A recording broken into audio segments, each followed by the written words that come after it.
Goldman Sachs reportedly looking to cull its partnership class under its new CEO, David Solomon. It's the focus of a new story in today's Wall Street Journal by reporter Liz Hoffman. And Liz joins us this morning. A lot of people buzzing down to 200 West there, but also around Wall Street more broadly. What does this really mean? Is this because it's being positioned in a couple of different ways? One is that this is sort of a culling, if you will, to sort of change the culture. The other is this is just really to trim the fat and save some money because these are some very expensive people.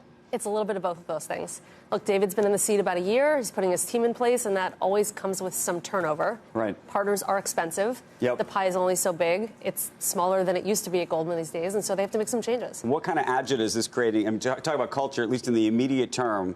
I assume there's some very unhappy people. And then I assume, by the way, there are probably some very happy people because there's been people post-financial crisis who've been sitting in those seats much longer than historically they used to. Exactly right. I mean, Goldman is a place where very little changed for a long time. Lloyd Blankfein was in the job for 12 years. His senior team was very stable.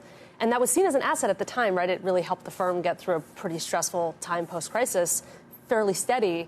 But what that means is like nothing moves around underneath. And so you have all of this sort of pent-up energy, and when stuff starts to move, it moves pretty quickly, which is what you're seeing now. Okay, now the flip on that spin is that this is going to help recreate the partnership, this sort of old mystique. I remember we used to read these articles really in maybe the 90s and the aughts all about the partnership, but a large part because the company was about to go public, or if you were a partner, that was something.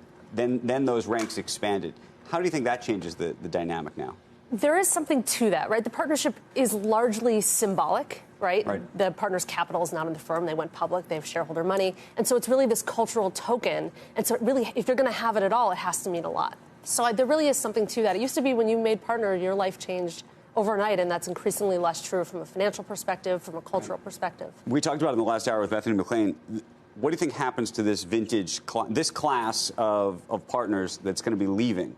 Are we going to see this sort of Goldman diaspora end up? Are you going to start hiring some of these guys, or do they go? I mean, they used to go into politics or into Washington or other places. Where does this whole group go? Depends where they're coming from, right? You see traders leaving. There's fewer options for them than there used to be. Hedge funds are having a lot of trouble. Asset management's under a lot of pressure.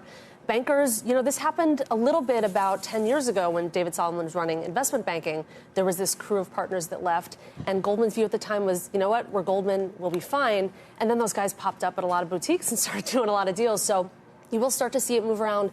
In general, I think the sense is there are fewer options for Goldman partners than there used to be just because of the state of Wall Street these days.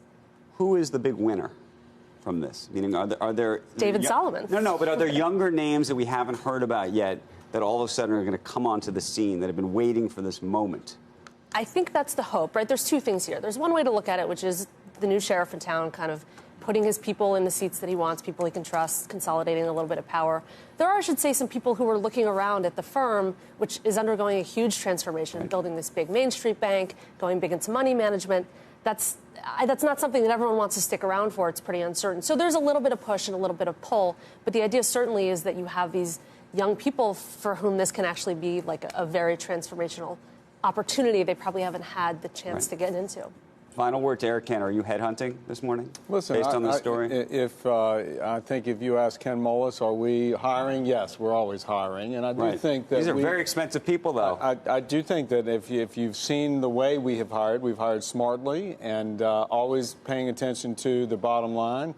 And I do think the beneficiaries are, and as you said, Liz, the boutiques and the advisory firms have been the beneficiary from a market share. I think it's been post-crisis. Post-crisis is when things really did change on Wall Street.